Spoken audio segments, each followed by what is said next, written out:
ನಿಮ್ ದುಡ್ಡಿಗೆ ಬರೀ 4-5% ಬಡ್ಡಿ ಸಿಗ್ತಾ ಇದೆಯಾ? ಸ್ಟೇಬಲ್ ಮನಿ ಮೂಲಕ ಭಾರತದ ಬ್ಯಾಂಕ್ಗಳಲ್ಲಿ ಎಫ್ಡಿ ಬುಕ್ ಮಾಡಿ 9.5% ವರೆಗೂ ಬಡ್ಡಿ ಪಡೀರಿ. ಅದು ಕೂಡ 5 ಲಕ್ಷ ರೂಪಾಯಿಗಳವರೆಗೆ RBIನ DICGC ಗ್ಯಾರಂಟಿಯೊಂದಿಗೆ. ಕೆಲವೇ ಸೆಕೆಂಡ್ಗಳಲ್ಲಿ ಎಫ್ಡಿ ಬುಕ್ ಮಾಡಬಹುದು. ಡಿಸ್ಕ್ರಿಪ್ಷನ್ ಹಾಗೂ ಪಿನ್ ಕಾಮೆಂಟ್ ನಲ್ಲಿರೋ ಲಿಂಕ್ ಮೂಲಕ ಆಪ್ ಡೌನ್ಲೋಡ್ ಮಾಡಿ.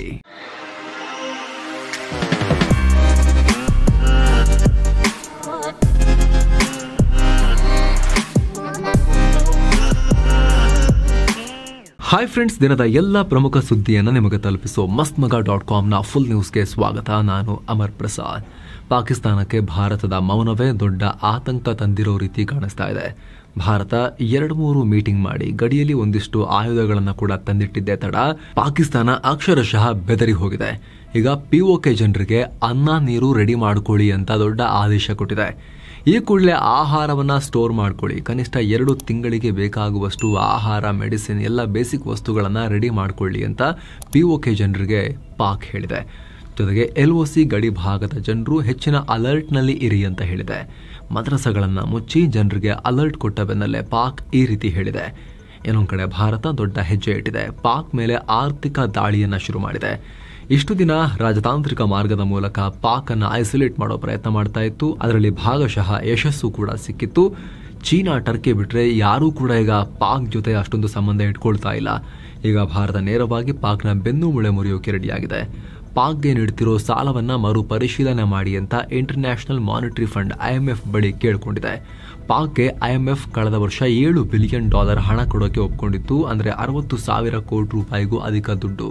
ಅದರಲ್ಲಿ ಸದ್ಯ $1.3 ಬಿಲಿಯನ್ ಮಾತ್ರ ಗ್ರ್ಯಾಂಟ್ ಆಗಿ ಒಂದು ಕಂತು ಬಂದಿದೆ.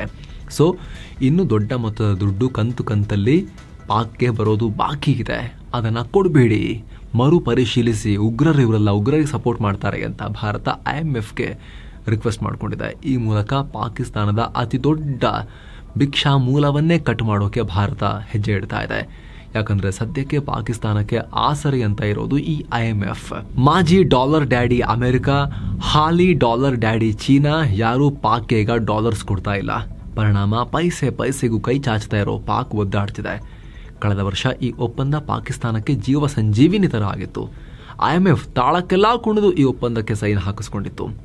ಈಗ ಅದೇ ಒಪ್ಪಂದವನ್ನ ಮರುಪರಿಶೀಲನೆ ಮಾಡಿ ಹಣ ಕೊಡಬೇಡಿ ಅಂತ ಭಾರತ ಕೇಳಿದೆ. ಇಲ್ಲಿ ಭಾರತದ ಮನವಿಯನ್ನ IMF ಪರಿಗಣಿಸುತ್ತಾ ಇಲ್ವಾ ಅನ್ನೋದು ಬೇರೆ ಮಾತು. ಆದರೆ ಇತ್ತೀಚೆಗೆ ನಡೆದ ಉಗ್ರ ದಾಳಿಯಲ್ಲಿ ಪಾಕ್ ಕೈವಾಡ ಇರೋದಾಗಿ ಭಾರತ ಜಗತ್ತಿನ ಮುಂದೆ ಜೋರಾಗಿ ಹೇಳ್ತಾ ಇದೆ. ಅಮೆರಿಕ ಉಪಾಧ್ಯಕ್ಷ JD ವ್ಯಾನ್ಸ್ ಕೂಡ ಪಾಕಿಸ್ತಾನ ಭಾರತಕ್ಕೆ ಕೋಆಪರೇಟ್ ಮಾಡಬೇಕು, ಪಾಕ್ ಮೂಲದ ಉಗ್ರಗಾಮಿಗಳನ್ನ, ಪಾಕ್ನಲ್ಲಿ ನೆಲೆಸಿರೋ ಉಗ್ರಗಾಮಿಗಳನ್ನ ಹೊಡೆದು ಹಾಕಿ ಬೇಟೆಯಾಡಬೇಕು, ಅವ್ರನ್ನ ಹಂಟ್ ಮಾಡೋಕೆ, ಬೇಟೆಯಾಡೋಕೆ ಕ್ರಮ ಕೈಗೊಳ್ಳಬೇಕು ಅಂತ ಆಗ್ರಹ ಮಾಡಿದ್ರು. ಸೊ ಉಗ್ರ ಪೋಷಕ ಪಾಕಿಸ್ತಾನದ ವಿರುದ್ಧ ನೆಗೆಟಿವ್ ನ್ಯಾರೇಟಿವ್ ಬಿಲ್ಡ್ ಆಗ್ತಾ ಇದೆ. ಈ ಹೊತ್ತಲ್ಲಿ IMFಗೆ ಭಾರತ ಈ ಮನವಿಯನ್ನ ಮಾಡಿದೆ. IMFನಲ್ಲಿ ಅಮೆರಿಕದ ಪ್ರಭಾವ ಹೆಚ್ಚೇ ಇರೋದು ಪಾಕಿಸ್ತಾನಕ್ಕೆ ದೊಡ್ಡ ಹೊಡೆತ ಉಂಟಾಗಬಹುದು. ಆರ್ಥಿಕ ಸಂಕಷ್ಟದಲ್ಲಿರೋ ಪಾಕಿಸ್ತಾನ ಒಂದು ವೇಳೆ ಮುಂದಿನ ಒಪ್ಪಂದ ಮಾಡ್ಕೋಬೇಕಂದ್ರೂ ಕೂಡ ಇಂಥ ಮನವಿಗಳು ಪಾಕಿಸ್ತಾನಕ್ಕೆ ಅಡಚಣೆ ಉಂಟು ಮಾಡುತ್ತೆ. ಅಲ್ಲಿ ಹೋಗಿ ಕೇಳಕ್ಕೆ, ಮತ್ತೆ ಕೊಡಿ ಅಂತ ಕೇಳಕ್ಕೆ. ಈ ನಿಟ್ಟಿನಲ್ಲಿ ಈ ಹೆಜ್ಜೆ ಮಹತ್ವ ಪಡ್ಕೊಳ್ತಾ ಇದೆ. ಅಲ್ಲದೆ ವಿಶ್ವ ಬ್ಯಾಂಕ್, ಏಷ್ಯನ್ ಡೆವಲಪ್ಮೆಂಟ್ ಬ್ಯಾಂಕು ಕೂಡ ಭಾರತ ಇದೇ ರೀತಿ ಮನವಿ ಮಾಡ್ಕೊಳ್ಳೋಕೆ ಮುಂದಾಗಿದೆ ಅನ್ನೋ ಮಾಹಿತಿ ಸಿಗ್ತಾ ಇದೆ. ಅಷ್ಟು ಮಾತ್ರ ಅಲ್ಲ, FATF ನಲ್ಲೂ ಕೂಡ, ಫಿನಾನ್ಷಿಯಲ್ ಆಕ್ಷನ್ ಟಾಸ್ಕ್ ಫೋರ್ಸ್ ನಲ್ಲೂ ಕೂಡ ಪಾಕಿಸ್ತಾನವನ್ನ ಗ್ರೇ ಲಿಸ್ಟ್ಗೆ ಸೇರಿಸಿ, ಬೂದು ಪಟ್ಟಿಗೆ ಸೇರಿಸಿ ಸ್ಯಾಂಕ್ಷನ್ಸ್ ಹಾಕ್ಸೋಕು ಭಾರತ ಪ್ರಯತ್ನ ಪಡ್ತಾ ಇದೆ ಅನ್ನೋ ಮಾಹಿತಿ ಕೂಡ ಇದೆ. ಇದಕ್ಕೆ ಸಂಬಂಧಪಟ್ಟಂತೆ ವಿಶೇಷ ವರದಿ ಕೂಡ ಆದಷ್ಟು ಶೀಘ್ರ ನಿಮ್ಮ ಮುಂದೆ ಬರ್ತಾ ಇದೆ. ಪಾಕ್ ಪ್ರಾಯೋಜಿತ ಹ್ಯಾಕರ್ ಗುಂಪುಗಳು ಭಾರತದ ವೆಬ್ಸೈಟ್ಗಳನ್ನ ಟಾರ್ಗೆಟ್ ಮಾಡೋದನ್ನ ಕಂಟಿನ್ಯೂ ಮಾಡಿದ್ದಾರೆ. ಪಾಕ್ ಮೂಲದ ಸೈಬರ್ ಗ್ರೂಪ್ ಒಂದು ಭಾರತದ ವೆಬ್ಸೈಟ್ಗಳನ್ನ ಟಾರ್ಗೆಟ್ ಮಾಡಿದೆ. ಶ್ರೀನಗರ, ನಗ್ರೋಟಾ, ಸಂಜುವಾನ್ ಮತ್ತು ರಾಣಿಖೇಟ್ ಆರ್ಮಿ ಪಬ್ಲಿಕ್ ಸ್ಕೂಲ್ಗಳನ್ನ ಗುರಿಯಾಗಿಸಿ ದಾಳಿ ಮಾಡಿವೆ. ಇದನ್ನೆಲ್ಲ ನಮ್ಮ ಸೈಬರ್ ಸೆಕ್ಯೂರಿಟಿ ಏಜೆನ್ಸಿಗಳು ಪತ್ತೆ ಹಚ್ಚಿ ಅದನ್ನ ಸರಿ ಕೂಡ ಮಾಡಿದ್ದಾರೆ. ಇದೆಲ್ಲದರ ಮಧ್ಯೆ ಪಾಕ್ ಚೀನಾ ಜಂಟಿ ಷಡ್ಯಂತ್ರದ ಕುರಿತು ಸ್ಫೋಟಕ ಮಾಹಿತಿ ಹೊರಬಿದ್ದಿದೆ. ಪಾಕ್ನ ಪ್ರಾಕ್ಸಿಯಾಗಿ ಬಳಸಿಕೊಂಡು ಚೀನಾ ಭಾರತವನ್ನ ಅಸ್ಥಿರಗೊಳಿಸೋಕೆ ಪ್ರಯತ್ನ ಮಾಡ್ತಾ ಇದೆ ಅಂತ ಗುಪ್ತಚರ ಮೂಲಗಳು ಹೇಳಿವೆ. ಭಾರತ ಪಾಕ್ ಮಧ್ಯೆ ಯಾವುದೇ ಲಿಮಿಟೆಡ್ ಸಂಘರ್ಷ ಆದರೆ ಚೀನಾ ಪಾಕ್ ಮೈತ್ರಿ ತುಂಬಾ ಕ್ರೂಷಿಯಲ್ ಆಗಿರುತ್ತೆ. ಭಾರತವನ್ನ ಅಸ್ಥಿರಗೊಳಿಸೋದ್ರಲ್ಲಿ ಚೀನಿ ಟೆಕ್ನಾಲಜಿ ಪ್ರಮುಖ ಪಾತ್ರ ನಿಭಾಯಿಸುತ್ತೆ. ಚೀನಾ ಪಾಕನ್ನು ಮುಂದಿಟ್ಟುಕೊಂಡು ಭಾರತ ಜೊತೆಗೆ ಪರೋಕ್ಷ ಯುದ್ಧ ಮಾಡ್ತಾ ಇದೆ.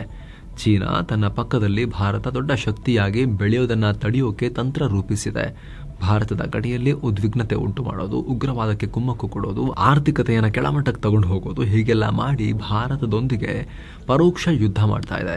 ಇದೇ ಕಾರಣಕ್ಕೆ ಚೀನಾ ಅಂತಾರಾಷ್ಟ್ರೀಯ ವೇದಿಕೆಗಳಲ್ಲಿ ಲಷ್ಕರ್ ಹಾಗೂ ಜೈಷ್ ಉಗ್ರ ಸಂಘಟನೆಗಳನ್ನು ರಕ್ಷಿಸುತ್ತೆ. ಪಾಕಿಸ್ತಾನ ಮೂಲದ ಉಗ್ರಗಾಮಿಗಳನ್ನು ಜಾಗತಿಕ ಉಗ್ರರು ಅಂತ ಘೋಷಿಸಬೇಕಾದ್ರೆಲ್ಲ ವಿಶ್ವಸಂಸ್ಥೆಯ ಭದ್ರತಾ ಮಂಡಳಿಯಲ್ಲಿ ಚೀನಾ ವಿಟೋ ಮಾಡಿದೆ, ಪಾಕ್ ಪರವಾಗಿ ನಿಂತ್ಕೊಂಡು. ಅಲ್ಲದೆ ತನ್ನ ಮುಂದಿನ ದಿನಗಳಲ್ಲಿ ಚೀನಾ ಇನ್ನೂ ಹೆಚ್ಚೆಚ್ಚು ಮಿಸೈಲ್, ಡ್ರೋನ್ಗಳು ಸೇರಿದ ಹಾಗೆ ಕೆಲ ಅತ್ಯಾಧುನಿಕ ಟೆಕ್ನಾಲಜಿಗಳನ್ನು ಪಾಕಿಸ್ತಾನಕ್ಕೆ ಕೊಟ್ಟು ಅದನ್ನು ಭಾರತದ ವಿರುದ್ಧ ಎತ್ತಿಕಟ್ಟೋಕೆ ಚೀನಾ ಹೊರಟಿದೆ ಅಂತ ಗುಪ್ತಚರ ರಿಪೋರ್ಟ್ಸ್ ಹೇಳ್ತಾ ಇವೆ. ಏನು, ಭಾರತ ಪಾಕ್ ಮಧ್ಯೆ ಹೆಚ್ಚಾಗ್ತಿರೋ ಉದ್ವಿಗ್ನತೆಯನ್ನು ತಣ್ಣಗಾಗಿಸೋಕೆ ಶೀಘ್ರದಲ್ಲಿ ವಿಶ್ವಸಂಸ್ಥೆಯ ಭದ್ರತಾ ಮಂಡಳಿ ಮುಂದಾಗಬಹುದು. ಈ ಸಂಬಂಧ ಉಭಯ ರಾಷ್ಟ್ರಗಳ ನಾಯಕರೊಂದಿಗೆ ಮಾತುಕತೆ ನಡೆಸ್ತಾರೆ ಅನ್ನೋ ರಿಪೋರ್ಟ್ಸ್ ಕೂಡ ಬರ್ತಾ ಇದೆ. ಮತ್ತೊಂದು ಕಡೆ ಭಾರತದಲ್ಲಿ ಪಾಕ್ ಪ್ರಧಾನಿ ಶಹಬಾಜ್ ಶರೀಫ್, ಪಾಕ್ ಕ್ರಿಕೆಟರ್ಸ್ ಆಗಿರೋ ಬಾಬರ್ ಅಜಮ್, ಶಹೀನ್ ಶಾ ಅಫ್ರಿದಿ, ಮೊಹಮ್ಮದ್ ರಿಜ್ವಾನ್ರ ಸೋಷಿಯಲ್ ಅಕೌಂಟ್ಗಳನ್ನು ಬ್ಯಾನ್ ಮಾಡಲಾಗಿದೆ. ಏನೋ ಕಾಶ್ಮೀರ ದಾಳಿ ಪರಿಣಾಮ ಭಾರತದಲ್ಲಿರೋ ಪಾಕ್ ಪ್ರಜೆಗಳಿಗೆಲ್ಲ ಇಲ್ಲಿಂದ ಜಾಗ ಖಾಲಿ ಮಾಡಿ ಅಂತ ಕೇಂದ್ರ ಸರ್ಕಾರ ಸೂಚಿಸಿತ್ತು. ಆದರೆ ಸುಪ್ರೀಂ ಕೋರ್ಟ್ ಈಗ ಅದಕ್ಕೆ ಸಂಬಂಧಪಟ್ಟಂತೆ ಮಹತ್ವದ ಆದೇಶ ಹೊರಡಿಸಿದೆ. ಅಹಮದ್ ತಾರಿಕ್ ಭಾಟ್ ಅನ್ನೋ ವ್ಯಕ್ತಿ, ನಮ್ಮ ಕುಟುಂಬದಲ್ಲಿ 6 ಜನ ಇದ್ದೀವಿ, ನಮ್ಮ ಬಳಿ ಭಾರತದ ಪಾಸ್ಪೋರ್ಟ್, ಆಧಾರ್ ಕಾರ್ಡ್ ಎಲ್ಲ ಮಾಡಿಸ್ಕೊಂಡ್ಬಿಟ್ಟಿದ್ದೀವಿ ನಾವು, ಆದರೂ ನಮ್ಮನ್ನು ಹೋಗಿ ಅಂತ ಹೇಳ್ತಿದ್ದಾರೆ ಅಂತ ಸುಪ್ರೀಂ ಕೋರ್ಟ್ಗೆ ಹೋಗಿದ್ರು. ಕೋರ್ಟ್ ಈ ದಾಖಲೆಗಳನ್ನು ಪರಿಶೀಲಿಸಿ ಮೊದಲು ಅಲ್ಲಿವರೆಗೂ ಕ್ರಮ ತಗೋಬೇಡಿ ಅಂತ ಅಧಿಕಾರಿಗಳಿಗೆ ಸೂಚನೆ ಬೇರೆ ಕೊಟ್ಟುಬಿಟ್ಟಿದೆ. 1997ರಲ್ಲಿ ಮೊದಲ ಬಾರಿಗೆ ತಂದೆಯೊಂದಿಗೆ ಪಾಕ್ನಿಂದ ಪಾಸ್ಪೋರ್ಟ್ ಹಿಡ್ಕೊಂಡು ಬಂದಂತೆ ಮನುಷ್ಯ. ಅಂದರೆ 2000ನೇ ಇಸವಿಯಲ್ಲಿ ಇವರ ಫ್ಯಾಮಿಲಿಯವರೆಲ್ಲ ಬಂದು ಶ್ರೀನಗರಕ್ಕೆ ಬಂದು ಸೇರ್ಕೊಂಡ್ರಂತೆ. ಭಾರತದಲ್ಲೇ ಶಿಕ್ಷಣವನ್ನು ಪಡೆದ್ರಂತೆ. ಇಲ್ಲಿ ಗೊತ್ತಲ್ಲ ಎಷ್ಟು ಲೂಪ್ ಹೋಲ್ಸ್ ಇದೆ ಅಂಥೇಳಿ, ಯಾರು ಬೇಕಾದರೂ ಯಾವ ಕಾರ್ಡ್ ಬೇಕಾದ್ರೂ ಮಾಡಿಸ್ಕೋಬೋದು. ಇಲ್ಲಿ ಒಂಥರ ಛತ್ರ ಇದು. ಸೊ ಇವರೆಲ್ಲ ಮಾಡಿಸ್ಕೊಂಡಿದ್ದಾರೆ, ಆಧಾರ್ ಕಾರ್ಡು ಎಲ್ಲದೂ ಮಾಡಿಸ್ಕೊಂಡಿದ್ದಾರೆ, ಭಾರತದ ಡಾಕ್ಯುಮೆಂಟ್ಸ್ ಎಲ್ಲ ಮಾಡ್ಕೊಂಡಿದ್ದಾರೆ. ಈಗ ದೇಶ ಬಿಟ್ಟು ಹೋಗಿ ಅಂತ ಹೇಳಿದಾಗ ಅದು ಹೆಂಗೆ? ಅವಾಗಿಂದ ನಾವಿಲ್ಲಿದ್ದೀವಿ, ಹೌದು ಬಂದಿರೋದು ಹೌದು ಅವಾಗ, ಬಟ್ ಇಲ್ಲೇ ಇದ್ದೀವಲ್ಲ ಸುಮಾರು ಟೈಮಿಂದ, ಎಲ್ಲ ಮಾಡಿಸ್ಕೊಂಡಿದ್ದೀವಲ್ಲ ಕಾರ್ಡು, ಹೆಂಗೆ ಕಳಿಸ್ತೀರಾ ಅಂತ ಸುಪ್ರೀಂ ಕೋರ್ಟ್ ಹೋಗಿ ನ್ಯಾಯ ಕೇಳ್ತಿದ್ದಾರೆ ಈಗ ಇವರು. ಏನೋ ಭಾರತ ಜೊತೆಗೆ ಸಂಘರ್ಷ ಇರೋ ಹೊತ್ತಲ್ಲಿ ಪಾಕ್ನಲ್ಲಿ ಇಮ್ರಾನ್ ಖಾನ್ ಪರ ಹೊಸ ಅಲೆ ಎದ್ದಿದೆ. ಇಮ್ರಾನ್ ಖಾನ್ರನ್ನ ಜೈಲಿಂದ ರಿಲೀಸ್ ಮಾಡುವಂತೆ ಒತ್ತಾಯಿಸಿ ರಿಲೀಸ್ ಖಾನ್ ಫಾರ್ ಪಾಕಿಸ್ತಾನ್ ಅಂತ ಸೋಷಿಯಲ್ ಮೀಡಿಯಾದಲ್ಲಿ ದೊಡ್ಡ ಟ್ರೆಂಡಿಂಗ್ ಆಗ್ತಾ ಇದೆ. ಈಗ ಖಾನ್ ಬೆಂಬಲಿಗರೆಲ್ಲ ತಮ್ಮ ನಾಯಕನನ್ನು ಬಿಡುಗಡೆ ಮಾಡಿ ಅಂತ ದೊಡ್ಡ ಪ್ರಮಾಣದಲ್ಲಿ ಗಲಾಟೆ ಶುರು ಮಾಡಿದ್ದಾರೆ. POK ಬಲೂಚಲ್ಲಿ ಪಾಕ್ ಸೇನೆ ವಿರುದ್ಧ ಪ್ರತಿಭಟನೆ ನಡೀತಾ ಇರೋ ಹೊತ್ತಲ್ಲೇ ಈಗ ಇಮ್ರಾನ್ ಖಾನ್ ಸೇನೆ ಕೂಡ ದಂಗೆ ಎದ್ದಿದೆ. ಹೀಗಾಗಿ ಪಾಕ್ ಸರ್ಕಾರಕ್ಕೆ ಗಡಿಯಲ್ಲಿ ಮಾತ್ರ ಅಲ್ಲ ಒಳಗೂ ಆತಂಕ ಸೃಷ್ಟಿಯಾಗಿದೆ. ಪಾಕ್ ಸೇನೆಗೂ ಇಮ್ರಾನ್ ಖಾನ್ಗೂ ಆಗಲ್ಲ, ಸೇನೆಯ ದೊಡ್ಡ ಶತ್ರುನೇ ಇಮ್ರಾನ್ ಖಾನ್. ಸೊ ಬಹಳ ಇಂಟ್ರೆಸ್ಟಿಂಗ್ ಮುಂದಿನ ದಿನಗಳು ಪಾಕಿಸ್ತಾನದ ಪಾಲಿಗೆ. ಏನೋ ಕಾಶ್ಮೀರ ದಾಳಿ ಸಂಬಂಧ NIA ತನ್ನ ತನಿಖೆಯನ್ನು ತೀವ್ರಗೊಳಿಸಿದೆ. ದಾಳಿ ಕುರಿತು NIA ಮುಖ್ಯಸ್ಥ ಸದಾನಂದ ದಾತೆ ಶ್ರೀನಗರದಲ್ಲಿ ಹಿರಿಯ ಅಧಿಕಾರಿಗಳೊಂದಿಗೆ ನಿರಂತರ 2ನೇ ದಿನ ಮಹತ್ವದ ಸಭೆ ನಡೆಸಿದ್ದಾರೆ. ತನಿಖೆಯ ಸ್ಥಿತಿಗತಿ, ಮುಂದೆ ಯಾವ ರೀತಿ ಕ್ರಮ ತಗೋಬೇಕು ಅನ್ನೋದನ್ನೆಲ್ಲ ಡಿಸ್ಕಸ್ ಮಾಡಿದ್ದಾರೆ.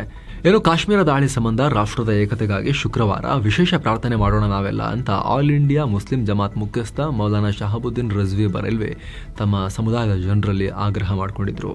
PM ನರೇಂದ್ರ ಮೋದಿ ಕೇರಳದ ವಿಳಿಂಜಂನಲ್ಲಿ ದೇಶದ ಮೊದಲ ಟ್ರಾನ್ಸ್ಶಿಪ್ ಕಂಟೈನರ್ ಟರ್ಮಿನಲ್ ಅನ್ನ ಡೀಪ್ ಸೀ ಪೋರ್ಟ್ ಅನ್ನ ಉದ್ಘಾಟನೆ ಮಾಡಿದ್ದಾರೆ. ಈ ಪ್ರಾಜೆಕ್ಟ್ಗೆ ಸುಮಾರು 8,900 ಕೋಟಿ ರೂಪಾಯಿ ಖರ್ಚಾಗಿದೆ. 2 ವರ್ಷಕ್ಕೆ ಸುಮಾರು 2,000 ಕೋಟಿ ರೂಪಾಯಿ ಆದಾಯ ಬರೋ ನಿರೀಕ್ಷೆ ಇದೆ. ಇದೊಂದು ಆಳ ಸಾಗರ ಬಂದರಾಗಿದ್ದು ಬಂದರಿನಿಂದ ಸುಮಾರು 1 ಕಿಲೋಮೀಟರ್ ದೂರ ತನಕ 18ರಿಂದ 20 ಮೀಟರ್ ಆಳ ಇದೆ. ದೊಡ್ಡ ದೊಡ್ಡ ಗಾತ್ರದ ಹಡಗು ನಿಲ್ಲಿಸೋಕೆ, ಕಂಟೈನರ್ಗಳನ್ನು ಡಾಕ್ ಮಾಡೋಕೆ ಅದು ಹೇಳಿ ಮಾಡಿಸದಂತೆ ಡಿಸೈನ್ ಮಾಡಲಾಗಿದೆ. ಹೀಗಾಗಿ ಭಾರತದ ಸಾಗರ ವ್ಯಾಪಾರಕ್ಕೆ ಅದು ಬೂಸ್ಟ್ ಕೊಡುತ್ತೆ ಅನ್ನೋ ನಿರೀಕ್ಷೆ ಇದೆ. ಸದ್ಯ ಭಾರತಕ್ಕೆ ಬರೋ ಮತ್ತು ಹೋಗುವ ದೊಡ್ಡ ಕಂಟೈನರ್ಗಳೆಲ್ಲ ಸಿಂಗಪುರ್, ಕೊಲಂಬೋ, ದುಬೈ ಬಂದರುಗಳಲ್ಲಿ ಡಾಕ್ ಆಗ್ತಾ ಇವೆ. ಅಲ್ಲಿಂದ ಆಮೇಲೆ ಸಣ್ಣ ಹಡಗುಗಳಿಗೆ ಶಿಫ್ಟ್ ಆಗಿ ಭಾರತಕ್ಕೆ ಬರ್ತಾ ಇದ್ದಾರೆ. 75% ವ್ಯಾಪಾರ ಈ ರೀತಿ ಆಗ್ತಾ ಇದೆ. ನಾಚಿಕೆಗೇಡಿನ ವಿಚಾರ ಆಗಿದೆ. ಇಷ್ಟು ದೊಡ್ಡ ದೇಶಕ್ಕೆ ಆ ಥರದೊಂದು ದೊಡ್ಡ ಆಳ ಸಮುದ್ರದ ಬಂದರಿಲ್ಲ, ದೊಡ್ಡ ಬಂದರಿಲ್ಲ ಅನ್ನೋದು, ದೊಡ್ಡ ಹಡಗುಗಳಿಗೆ ಬರೋಕ್ಕಾಗಲ್ಲ ಅನ್ನೋದು. ಆದರೆ ಈಗ ಈ ಹೊಸ ಬಂದರು ಭಾರತದ ಸಾಗರ ವ್ಯಾಪಾರಕ್ಕೆ ಹೊಸ ಚೈತನ್ಯ ಕೊಡೋ ನಿರೀಕ್ಷೆ ಇದೆ. ಅಲ್ಲದೆ ಹತ್ತಿರದಲ್ಲೇ ನ್ಯಾಷನಲ್ ಹೈವೇ 47 ಇದೆ. ಇದು ಕನ್ಯಾಕುಮಾರಿ, ಸೇಲಂ ನಗರಗಳನ್ನು ಸಂಪರ್ಕ ಮಾಡುತ್ತೆ. ಹಾಗೆ ತಿರುವನಂತಪುರಂ ಇಂಟರ್ನ್ಯಾಷನಲ್ ಏರ್ಪೋರ್ಟ್ ಕೂಡ ಜಸ್ಟ್ 15 ಕಿಲೋಮೀಟರ್ ದೂರದಲ್ಲಿದೆ. ಹಾಗೆ ಪೂರ್ವ ಏಷ್ಯಾ ಮತ್ತು ಪಶ್ಚಿಮ ಏಷ್ಯಾ ಭಾಗವನ್ನು ಸಂಪರ್ಕ ಮಾಡೋಕ್ಕೂ ಇದು ಆಯಕಟ್ಟಿನ ಜಾಗ. ಈ ಎಲ್ಲ ಕಾರಣಗಳಿಂದ ಇದು ಮಹತ್ವ ಪಡ್ಕೊಳ್ತಾ ಇದೆ. ಇನ್ನು ಕಾರ್ಯಕ್ರಮದಲ್ಲಿ ಕಾಂಗ್ರೆಸ್ ನಾಯಕ, ತಿರುವನಂತಪುರಂ ಸಂಸದ ಶಶಿ ತರೂರ್, ಕೇರಳ CM ಪಿಣರಾಯಿ ವಿಜಯನ್ ಕೂಡ ಉಪಸ್ಥಿತರಿದ್ದರು. ಯಾವ ಕಾರ್ಯಕ್ರಮ ಇದು? ಅದಾನಿ ಪೋರ್ಟ್ಸ್ ಕಂಪನಿ ಇದೆಯಲ್ಲ, ಅದು ಕೇರಳದ ಕಮ್ಯುನಿಸ್ಟ್ ಸರ್ಕಾರದ ಸಹಕಾರದೊಂದಿಗೆ INDIA ಕೂಟದ ಪ್ರಮುಖ ಸದಸ್ಯ ಕಮ್ಯುನಿಸ್ಟರು ಅವರ ಸಹಕಾರದೊಂದಿಗೆ ಕೇರಳದಲ್ಲಿ ನಿರ್ಮಾಣ ಮಾಡಲಾಗಿರೋ ಈ ಬಂದರಿನ ಉದ್ಘಾಟನಾ ಸಮಾರಂಭ. ಅದರಲ್ಲಿ ಇವರೆಲ್ಲ ಒಟ್ಟಿಗೆ ಇದ್ರು ವೇದಿಕೆ ಮೇಲೆ. ಮೋದಿ, ಪಿಣರಾಯಿ ವಿಜಯನ್, ಶಶಿ ತರೂರೆಲ್ಲ ವೇದಿಕೆ ಮೇಲಿದ್ರು. ಆಗ ಮೋದಿ ಒಂದು ಸ್ವಲ್ಪ ಕಾಲೆಳೆದಿದ್ದಾರೆ. ಈ ವೇದಿಕೆಯಲ್ಲಿ ಇವರೆಲ್ಲ ನನ್ನೊಟ್ಟಿಗಿದ್ದಾರೆ, ಇದನ್ನು ನೋಡಿ INDIA ಕೂಟದಲ್ಲಿ ತುಂಬ ಜನಕ್ಕೆ ನಿದ್ದೆ ಬರಲಿಕ್ಕಿಲ್ಲ, ತರೂರು ಬೇರೆ ಇದ್ದಾರೆ ಅಂತ ಹೇಳಿ ಕಾಂಗ್ರೆಸ್ ಪಾರ್ಟಿಯನ್ನು INDIA ಕೂಟವನ್ನು ಕಾಲೆಳೆದ್ರು. ಮತ್ತೊಂದು ಕಡೆ ಆಂಧ್ರದಲ್ಲಿ ಹೊಸ ರಾಜಧಾನಿ ಅಮರಾವತಿ ನಿರ್ಮಾಣಕ್ಕೆ ಪಿಎಂ ನರೇಂದ್ರ ಮೋದಿ ಶಂಕುಸ್ಥಾಪನೆ ನೆರವೇರಿಸಿದ್ದಾರೆ. ಸುಮಾರು 58,000 ಕೋಟಿ ರೂಪಾಯಿ ಮೊತ್ತದ ಹೊಸ ಪ್ರಾಜೆಕ್ಟ್ಗಳಿಗೆ ಶಂಕುಸ್ಥಾಪನೆ ಮಾಡಿದ್ದಾರೆ. ಈ ವೇಳೆ ಆಂಧ್ರ ಸಿಎಂ ಚಂದ್ರಬಾಬು ನಾಯ್ಡು ಮತ್ತು ಡಿಸಿಎಂ ಪವನ್ ಕಲ್ಯಾಣ್ ಕೂಡ ಪಾಲ್ಗೊಂಡಿದ್ರು. ಈ ವೇಳೆ ಚಂದ್ರಬಾಬು ನಾಯ್ಡು ಮಾತನಾಡಿ, ಉಗ್ರ ವಿರೋಧಿ ಕಾರ್ಯಾಚರಣೆಗೆ ನಮ್ಮ ಸಂಪೂರ್ಣ ಬೆಂಬಲ ಇದೆ. ಮೋದಿ ಕಣ್ಣಲ್ಲಿ ನಮಗೆ ನೋವು ಕಾಣಿಸ್ತು. ನಾವು ಉಗ್ರ ವಿರೋಧಿ ಕಾರ್ಯಾಚರಣೆಗೆ ಪಿಎಂಗೆ ಸಂಪೂರ್ಣ ಸಹಕಾರ ಕೊಡ್ತೀವಿ. ವಿ ಸಪೋರ್ಟ್ ಯು ಮೋದಿ ಅಂತ ಅವರು ಹೇಳಿದ್ರು. ಇನ್ನು ಕರ್ನಾಟಕದಲ್ಲಿ ಮಳೆ ಜೋರಾಗಿ ಬಂದಿದೆ. ಶುಕ್ರವಾರ ರಾಜಧಾನಿ ಬೆಂಗಳೂರು, ಚಿಕ್ಕಮಗಳೂರು ಸೇರಿದಂತೆ ಅಲ್ಲಲ್ಲಿ ಭಾರಿ ಮಳೆಯಾಗಿದೆ. ಅಲ್ಲದೆ ಮುಂದಿನ 3 ದಿನ ಗುಡುಗು ಮಿಂಚು ಸಹಿತ ದಕ್ಷಿಣ ಒಳನಾಡು ಮತ್ತು ಮಲೆನಾಡು ಜಿಲ್ಲೆಗಳಲ್ಲಿ ವ್ಯಾಪಕವಾಗಿ ಮಳೆಯಾಗುವ ಸಾಧ್ಯತೆ ಇದೆ. ಉತ್ತರ ಒಳನಾಡು ಮತ್ತು ಕರಾವಳಿ ಜಿಲ್ಲೆಗಳಲ್ಲಿ ಅಲ್ಲಲ್ಲಿ ತುಂತುರು ಮಳೆಯಾಗುವ ಸಾಧ್ಯತೆ ಇದೆ ಅಂತ ಹವಾಮಾನ ಇಲಾಖೆ ತಿಳಿಸಿದೆ. ಇನ್ನು ಉತ್ತರ ಭಾರತದಲ್ಲೂ ಕೂಡ ಭಾರಿ ಮಳೆಯಾಗ್ತಾ ಇದ್ದು 7 ಜನ ಪ್ರಾಣವನ್ನು ಕಳ್ಕೊಂಡಿದ್ದಾರೆ. ದಿಲ್ಲಿಯಲ್ಲಿ ಅಕ್ಷರಶಃ ಅವ್ಯವಸ್ಥೆ ಉಂಟಾಗಿದೆ. ಹಲವು ಕಡೆ ಮರಗಳು ಉರುಳಿದ್ದು ತಗ್ಗು ಪ್ರದೇಶಕ್ಕೆ ನೀರು ನುಗ್ಗಿದೆ. ತುರ್ತು ತಂಡಗಳು ಸ್ಥಳಕ್ಕೆ ಧಾವಿಸಿ 4ರನ್ನ ಅವಶೇಷಗಳಿಂದ ಹೊರತೆಗೆದಿದ್ದಾರೆ. ದಿಲ್ಲಿಗೆ ರೆಡ್ ಅಲರ್ಟ್ ಘೋಷಿಸಲಾಗಿದೆ. 120ಕ್ಕೂ ಅಧಿಕ ವಿಮಾನಗಳನ್ನು ರದ್ದುಗೊಳಿಸಲಾಗಿದೆ ಕೂಡ. ಭಾರೀ ಮಳೆಗೆ ಚೆನಾಬ್ ನದಿ ಉಕ್ಕಿ ಹರಿತಾ ಇದೆ. ಪರಿಣಾಮ ಸಲಾಲ್ ಡ್ಯಾಂ ಓಪನ್ ಮಾಡಲಾಗಿದೆ. ಇನ್ನು ಸಕ್ಕರೆ ಸಚಿವ ಶಿವಾನಂದ ಪಾಟೀಲ್ ಮತ್ತು ಬಸನಗೌಡ ಯತ್ನಾಳ್ ನಡುವೆ ಕುಸ್ತಿ ಯಾವುದೋ ಲೆವೆಲ್ಗೆ ಹೋಗ್ತಾ ಇದೆ. ಬಸವನ ಬಾಗೇವಾಡಿ ಕ್ಷೇತ್ರದ ಶಾಸಕ ಸ್ಥಾನಕ್ಕೆ ನಾನು ರಾಜೀನಾಮೆ ಕೊಡ್ತೀನಿ ಅಂತೆಲ್ಲ ಹೇಳಿ ಸೀನ್ ಕ್ರಿಯೇಟ್ ಮಾಡಿದ್ರು ಶಿವಾನಂದ ಪಾಟೀಲ್. ಇತ್ತೀಚೆಗೆ ವಿಜಯಪುರ ಶಾಸಕ ಯತ್ನಾಳ್ ರಾಜೀನಾಮೆ ಸಲ್ಲಿಸಿ ನನ್ನ ವಿರುದ್ಧ ಸ್ಪರ್ಧೆ ಮಾಡೋದಾಗಿ ಸವಾಲು ಹಾಕಿದ್ರು. ಹೀಗಾಗಿ ಯತ್ನಾಳ್ರ ಸವಾಲು ಸ್ವೀಕರಿಸಿ ಅವರ ವಿರುದ್ಧ ಚುನಾವಣೆಗೆ ನಿಲ್ಲೋಕೆ ಡಿಸೈಡ್ ಮಾಡಿ ಈ ರಾಜೀನಾಮೆ ನೀಡಿದ್ದೀನಿ ಅಂತ ಶಿವಾನಂದ ಪಾಟೀಲ್ ಹೇಳಿದ್ದಾರೆ. ಅಲ್ಲದೆ ಯತ್ನಾಳ್ ಕೂಡ ಸವಾಲು ಹಾಕಿರೋ ಥರ ರಾಜೀನಾಮೆ ಕೊಟ್ಟು ಬರಲಿ, ಅವರ ರಾಜೀನಾಮೆ ಅಂಗೀಕಾರ ಆದರೆ ಮಾತ್ರ ನನ್ನ ರಾಜೀನಾಮೆಯನ್ನು ಸ್ವೀಕರಿಸಿ ಅಂತ ಸ್ಪೀಕರ್ UT ಖಾದರ್ಗೆ ರಾಜೀನಾಮೆ ಪತ್ರದಲ್ಲಿ ನಾನು ತಿಳಿಸಿದ್ದೀನಿ ಅಂತ ಹೇಳಿದ್ದಾರೆ. ಇದಕ್ಕೆ ಯತ್ನಾಳ್ ಪ್ರತಿಕ್ರಿಯೆ ಕೊಟ್ಟಿದ್ದಾರೆ. ಕಂಡೀಷನ್ ಹಾಕಿ ರಾಜೀನಾಮೆ ಕೊಟ್ಟರೆ ಮೂರ್ಖತನ, ರಾಜೀನಾಮೆ ಕೊಡೋದಾದರೆ 2 ಸಾಲದಲ್ಲಿ ರಾಜೀನಾಮೆ ಕೊಡಬೇಕು ಅಂತ ಹೇಳಿದ್ದಾರೆ.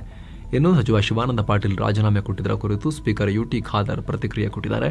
ಬಸನಗೌಡ ಪಾಟೀಲ್ ಯತ್ನಾಳ್ ರಾಜೀನಾಮೆ ಸಲ್ಲಿಸದ ಕಾರಣ ಶಿವಾನಂದ ಪಾಟೀಲ್ ರಾಜೀನಾಮೆ ಅಂಗೀಕಾರ ಆಗಿಲ್ಲ ಅಂತ ಹೇಳಿದ್ದಾರೆ. ರಾಜಕಾರಣವನ್ನು ಒಂಥರ ಹಾಸ್ಯಾಸ್ಪದ ವಸ್ತುವನ್ನಾಗಿ ಮಾಡ್ಕೊಂಡಿದ್ದಾರೆ ಇವರೆಲ್ಲ ಸೇರ್ಕೊಂಡು. ಬೇರೆ ಬೇರೆ ಜನಕ್ಕೆ ಜೀವ ಬೆದರಿಕೆ ಬರೋದು ನೀವು ಕೇಳಿದಿರಲ್ಲ. ಇವತ್ತು ಕರ್ನಾಟಕದಲ್ಲಿ ಒಬ್ರು ನನಗೆ ಜೀವ ಬೆದರಿಕೆ ಬಂದಿದೆ ಅಂತ ಹೇಳಿದ್ದಾರೆ. ಯಾರು ಗೊತ್ತಾ? ಕರ್ನಾಟಕದ ಮುಖ್ಯಮಂತ್ರಿ ಸಿದ್ದರಾಮಯ್ಯ. ಬೆದರಿಕೆ ಕಾಲ್ ಬಂದಿರೋರನ್ನ ಪತ್ತೆ ಹಚ್ಚಿ ಕ್ರಮ ಕೈಗೊಳ್ಳಿ ಅಂತ ಸೂಚಿಸಿದ್ದೀನಿ ಅಂತ ಕೂಡ ಹೇಳಿದ್ದಾರೆ. ಅಂದಹಾಗೆ ಖಾದರ್ ಕೂಡ ಈ ಹಿಂದೆ ಕೆಲವು ಬಾರಿ ಅಂಡರ್ ವರ್ಲ್ಡ್ ಸೇರಿದ ಹಾಗೆ ಹಲವು ಕಡೆಗಳಿಂದ ಜೀವ ಬೆದರಿಕೆ ಕರೆಗಳು ಬಂದಿವೆ ಅಂತ ಹೇಳಿದ್ರು. ಇದರ ಬೆನ್ನಲ್ಲೇ ರಾಜ್ಯದ ಸಿಎಂ ಕೂಡ ಅದೇ ರೀತಿ ಮಾತನಾಡಿದ್ದಾರೆ. 2024-25ನೇ ಸಾಲಿನ SSLC ಫಲಿತಾಂಶ ಪ್ರಕಟ ಆಗಿದೆ. ಈ ಬಾರಿ 62.34% ಫಲಿತಾಂಶ ದಾಖಲಾಗಿದೆ. ಕಳೆದ ವರ್ಷಕ್ಕಿಂತ 8% ಹೆಚ್ಚಾಗಿದೆ ಅಂತ ಶಿಕ್ಷಣ ಸಚಿವ ಮಧು ಬಂಗಾರಪ್ಪ ಹೇಳಿದ್ದಾರೆ. 91.2% ಫಲಿತಾಂಶ ಗಳಿಸುವ ಮೂಲಕ ದಕ್ಷಿಣ ಕನ್ನಡ ಜಿಲ್ಲೆ ರಾಜ್ಯಕ್ಕೆ ಪ್ರಥಮ ಸ್ಥಾನ ಪಡ್ಕೊಂಡಿದೆ. 89.96% ಫಲಿತಾಂಶದೊಂದಿಗೆ ಉಡುಪಿ 2ನೇ ಸ್ಥಾನ, 83.19% ಫಲಿತಾಂಶ ಪಡೆಯುವ ಮೂಲಕ ಉತ್ತರ ಕನ್ನಡ ಜಿಲ್ಲೆ 3ನೇ ಸ್ಥಾನ ಹಾಗೂ 42.43% ಫಲಿತಾಂಶ ಗಳಿಸುವ ಮೂಲಕ ಕಲಬುರಗಿ ಕೊನೆಯ ಸ್ಥಾನ ಪಡ್ಕೊಂಡಿದೆ. ಒಟ್ಟು 22 ವಿದ್ಯಾರ್ಥಿಗಳು 625ಕ್ಕೆ 625 ಅಂಕಗಳನ್ನು ಪಡೆದು ರಾಜ್ಯಕ್ಕೆ ಟಾಪರ್ಸ್ ಆಗಿದ್ದಾರೆ. ಇನ್ನು 625ಕ್ಕೆ 624 ಅಂಕ ಪಡೆದಿರೋ ಮಿಥುನ್ ಅನ್ನೋ ವಿದ್ಯಾರ್ಥಿಯೊಬ್ಬರು ಮುಂದೆ ನಾನು ಯೋಗಿ ಆದಿತ್ಯನಾಥ್ ರೀತಿ ಪಾಲಿಟಿಷಿಯನ್ ಆಗ್ತೀನಿ, ಅವರ ನಂಗೆ ರೋಲ್ ಮಾಡೆಲ್ ಅಂತ ಹೇಳ್ಕೊಂಡಿರೋದು ವೈರಲ್ ಆಗಿದೆ. ಇನ್ನು ಇವತ್ತಿನಿಂದ ಮೇ 7ನೇ ತಾರೀಕಿನ ತನಕ ವಿದ್ಯಾರ್ಥಿಗಳಿಗೆ ಸ್ಕ್ಯಾನ್ಡ್ ಪ್ರತಿಯನ್ನ ಪಡೆಯೋಕೆ ಅವಕಾಶ ಇರುತ್ತೆ. ಮೇ 4ರಿಂದ 11ನೇ ತಾರೀಕಿನವರೆಗೆ ರಿವ್ಯಾಲ್ಯೂಯೇಷನ್ಗೆ ಮರುಮೌಲ್ಯಮಾಪನಕ್ಕೆ ಹಾಕೋಕೆ ಅವಕಾಶ ಇರುತ್ತೆ. 2ನೇ SSLC ಪರೀಕ್ಷೆ ಮೇ 26ರಿಂದ ಜೂನ್ 2ನೇ ತಾರೀಕಿನ ತನಕ ನಡೆಯುತ್ತೆ. 3ನೇ SSLC ಪರೀಕ್ಷೆ ಜೂನ್ 23ರಿಂದ ಜೂನ್ 30ರವರೆಗೆ ನಡೆಯುತ್ತೆ ಅಂತ ಶಿಕ್ಷಣ ಇಲಾಖೆ ತಿಳಿಸಿದೆ. ಮಂಗಳೂರಿನ ಬಜ್ಪೆ ಕಿನ್ನಿ ಪದವು ಅನ್ನೋ ಕಡೆ ರಾಜ್ಯವನ್ನೇ ಬೆಚ್ಚಿ ಬೀಳಿಸುವ ಭಯಾನಕ ಹತ್ಯೆ ಆಗಿದೆ. ಹಿಂದೂ ಕಾರ್ಯಕರ್ತ ಸುಹಾಸ್ ಶೆಟ್ಟಿಯನ್ನ ದುಷ್ಕರ್ಮಿಗಳು ಮಾರಕಾಸ್ತ್ರಗಳಿಂದ ಹತ್ಯೆ ಮಾಡಿದ್ದಾರೆ. ಗುರುವಾರ ತಡರಾತ್ರಿ 8:30ಕ್ಕೆ ಈ ಹತ್ಯೆಯಾಗಿದೆ. ಇದಕ್ಕೆ ಸಂಬಂಧಪಟ್ಟಂತೆ ವಿಶೇಷ ವರದಿಯಲ್ಲೂ ಕೂಡ ನಾವು ಮಾಹಿತಿಯನ್ನು ಕೊಟ್ಟಿದ್ವಿ. ಸಿನಿಮೀಯ ರೀತಿಯಲ್ಲಿ ಸುಹಾಸ್ ಮತ್ತವರ ಸ್ನೇಹಿತರು ಹೋಗ್ತಾ ಇದ್ದ ಕಾರನ್ನು ಹಿಂಬಾಲಿಸಿ ಹತ್ಯೆ ಮಾಡಲಾಗಿದೆ. 2022ರಲ್ಲಿ ಹಿಂದೂ ಕಾರ್ಯಕರ್ತ ಪ್ರವೀಣ್ ನೆಟ್ಟಾರು ಕೊಲೆಯಾಗಿತ್ತು. ಈ ಕೊಲೆ ನಂತರ 2022ರ ಜೂನ್ 28ನೇ ತಾರೀಕು ಫಾಜಿಲ್ ಅನ್ನೋ ವ್ಯಕ್ತಿಯ ಹತ್ಯೆಯಾಗಿತ್ತು. ಇದೇ ಸೇಡಿಗೆ ಸುಹಾಸ್ ಶೆಟ್ಟಿ ಕೊಲೆಯಾಗಿದೆ ಅಂತೆಲ್ಲ ಚರ್ಚೆ ನಡೀತಾ ಇದೆ. ಪೊಲೀಸರು ಈಗ ಇನ್ವೆಸ್ಟಿಗೇಟ್ ಮಾಡ್ತಾ ಇದ್ದಾರೆ.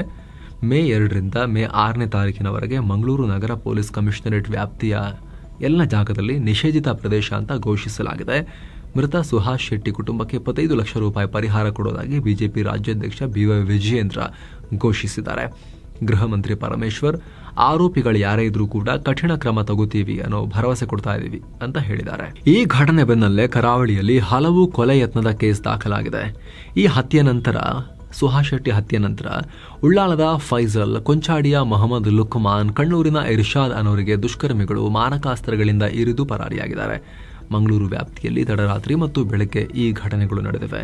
ಇತ್ತ ಉಡುಪಿ ತಾಲೂಕಿನ ಅತ್ತಾಡಿಯಲ್ಲಿ ಗುರುವಾರ ರಾತ್ರಿ ಆಟೋ ಚಾಲಕ ಅಬೂಬಕರ್ ಅನ್ನೋರ ಕೊಲೆಗೆ ಪ್ರಯತ್ನ ಪಡಲಾಗಿದೆ. ಅಬೂಬಕರ್ರನ್ನ ಸ್ಥಳೀಯ ಜನ ಕಾಪಾಡಿದ್ದು ಹಿರಿಯಡ್ಕ ಠಾಣೆಯಲ್ಲಿ ಕೇಸ್ ದಾಖಲಾಗಿದೆ. ಆರೋಪಿಗಳಾದ ಸುಶಾಂತ್ ಸಂದೇಶ್ ಪೂಜಾರಿ ಅನ್ನೋರನ್ನ ಅರೆಸ್ಟ್ ಮಾಡಲಾಗಿದೆ. ಇವ್ರನ್ನ ವಿಚಾರಣೆಗೆ ಒಳಪಡಿಸಿದಾಗ ಸುಹಾಸ್ ಶೆಟ್ಟಿ ಕೊಲೆಗೆ ಪ್ರತೀಕಾರವಾಗಿ ಇದನ್ನು ಮಾಡಕ್ ಮುಂದಾಗಿದ್ವಿ ಅಂತ ಆರೋಪಿಗಳು ಹೇಳಿದ್ದಾರೆ ಅನ್ನೋ ಮಾಹಿತಿ ಸಿಗ್ತಾ ಇದೆ. ಇನ್ನು ಕೂಡ ಸ್ಪಷ್ಟ ಇಲ್ಲ ಇದು. ಏನೋ ನ್ಯಾಷನಲ್ ಹೆರಾಲ್ಡ್ ಕೇಸ್ನಲ್ಲಿ ಲೋಕಸಭಾ ವಿಪಕ್ಷ ನಾಯಕ ರಾಹುಲ್ ಗಾಂಧಿ, ಸೋನಿಯಾ ಗಾಂಧಿ ಮತ್ತು ಇತರರಿಗೆ ದಿಲ್ಲಿ ಕೋರ್ಟ್ ನೋಟಿಸ್ ಕೊಟ್ಟಿದೆ. ಕೆಲ ದಿನಗಳ ಹಿಂದೆ ಈ ಕೇಸ್ನಲ್ಲಿ ಇಡಿ ರಾಹುಲ್ ಗಾಂಧಿ ಸೇರಿ ಇತರರ ವಿರುದ್ಧ ಕೋರ್ಟ್ಗೆ ಚಾರ್ಜ್ ಶೀಟ್ ಸಲ್ಲಿಸಿತ್ತು. ಈ ವೇಳೆ ನೋಟಿಸ್ ನೀಡುವಂತೆ ಕೇಳಿತ್ತು.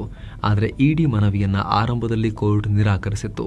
ಸೂಕ್ತ ದಾಖಲೆಗಳನ್ನ ಸಲ್ಲಿಸಿ ಅಂತ ಹೇಳಿತ್ತು. ಅದಾದ್ಮೇಲೆ ಇಡಿ ಸೂಕ್ತ ದಾಖಲೆ ಸಲ್ಲಿಸಿತ್ತು.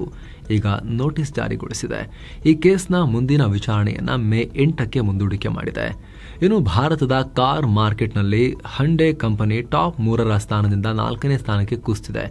ಈ ಹಣಕಾಸು ವರ್ಷದ ಮೊದಲ ತಿಂಗಳಲ್ಲೇ ಹಂಡೈ ಈ ಸ್ಥಾನ ಕಳ್ಕೊಂಡಿದೆ. ಮಾರುತಿ ಸುಜುಕಿ ಮೊದಲ ಸ್ಥಾನದಲ್ಲೇ ಮುಂದುವರೆದಿದ್ರೆ ಮಹೀಂದ್ರಾ 2ನೇ ಸ್ಥಾನ ಮತ್ತು ಟಾಟಾ ಮೋಟಾರ್ಸ್ 3ನೇ ಸ್ಥಾನಕ್ಕೆ ತಲುಪಿದೆ.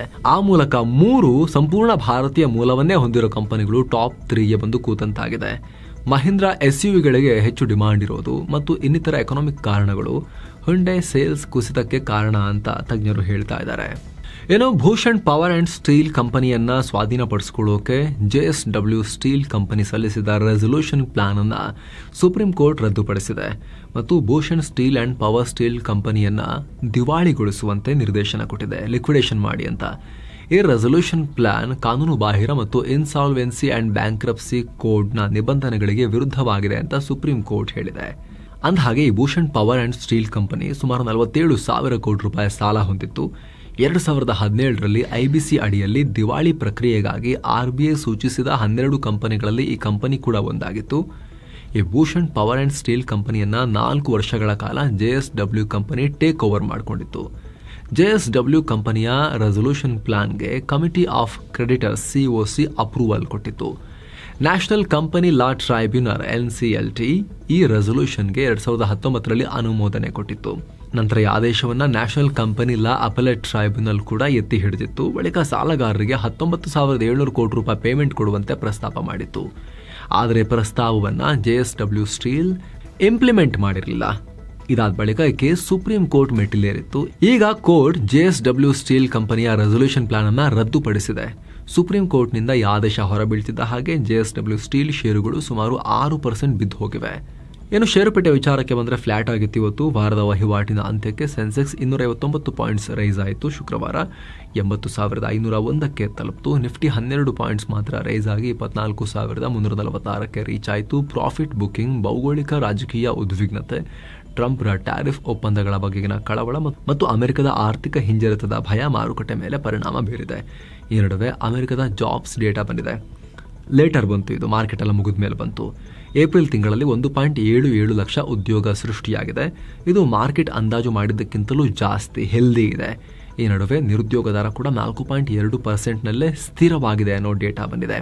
ಹೀಗಾಗಿ ಇದು ಅಮೆರಿಕ ಮತ್ತು ಭಾರತಕ್ಕೂ ಕೂಡ ಪಾಸಿಟಿವ್ ಡೈರೆಕ್ಷನ್ ಕೊಡಬಹುದು. ಏನೋ ಡಾಲರ್ ಮುಂದೆ ರೂಪಾಯಿ ಮೌಲ್ಯ 1 ಪೈಸೆ ಏರಿಕೆಯಾಗಿ 84 ರೂಪಾಯಿ 53 ಪೈಸೆಯಾಗಿದೆ. ಏನು ಚಿನ್ನ ಮತ್ತು ಬೆಳ್ಳಿ ಬೆಲೆ ವಿಚಾರಕ್ಕೆ ಬಂದರೆ 24 ಕ್ಯಾರೆಟ್ನ 10 ಗ್ರಾಂ ಚಿನ್ನದ ಬೆಲೆಯಲ್ಲಿ 407 ರೂಪಾಯಿ ಕಮ್ಮಿಯಾಗಿ 93,954 ರೂಪಾಯಿ ಆಗಿದೆ. 22 ಕ್ಯಾರೆಟ್ನ 10 ಗ್ರಾಂ ಚಿನ್ನದ ಬೆಲೆಯಲ್ಲಿ 375 ರೂಪಾಯಿ ಕಮ್ಮಿಯಾಗಿ 86,060 ರೂಪಾಯಿ ಆಗಿದೆ. 1 ಕೆಜಿ ಬೆಳ್ಳಿ ಬೆಲೆಯಲ್ಲಿ 11 ರೂಪಾಯಿ ಹೆಚ್ಚಾಗಿ 94,125 ರೂಪಾಯಿ ಆಗಿದೆ. ಸೊ ಫ್ರೆಂಡ್ಸ್, ಇದಾಗಿತ್ತು ಇವತ್ತಿನ ಫುಲ್ ನ್ಯೂಸ್. ನಾವು ಕುಯ್ದಿಲ್ಲ, ಎಳೆದಿಲ್ಲ, ಕಿರ್ಚಾಡಿಲ್ಲ, ಬರೀ ಸುದ್ದಿಯ ರೀತಿಯಲ್ಲಿ ನಿಮಗೆ ತಲುಪಿಸುವ ಪ್ರಯತ್ನವನ್ನ ಮಾಡಿದ್ದೀವಿ. ನಮ್ಮ ಈ ಪ್ರಯತ್ನ ನಿಮಗೆ ಇಷ್ಟ ಆಗ್ತಾ ಇದ್ರೆ ದಯವಿಟ್ಟು mastmaga.com ಚಾನಲ್ಗೆ ಸಬ್ಸ್ಕ್ರೈಬ್ ಮಾಡಿ, ಪಕ್ಕದ ಬೆಲ್ ಐಕಾನ್ ಮೇಲೆ ಕ್ಲಿಕ್ ಮಾಡೋದನ್ನ ಯಾವುದೇ ಕಾರಣಕ್ಕೂ ಮರಿಬೇಡಿ. Thank you so much. ಮತ್ತೆ ಭೇಟಿ ಆಗ್ತಿರೋಣ. ನಮಸ್ತೆ.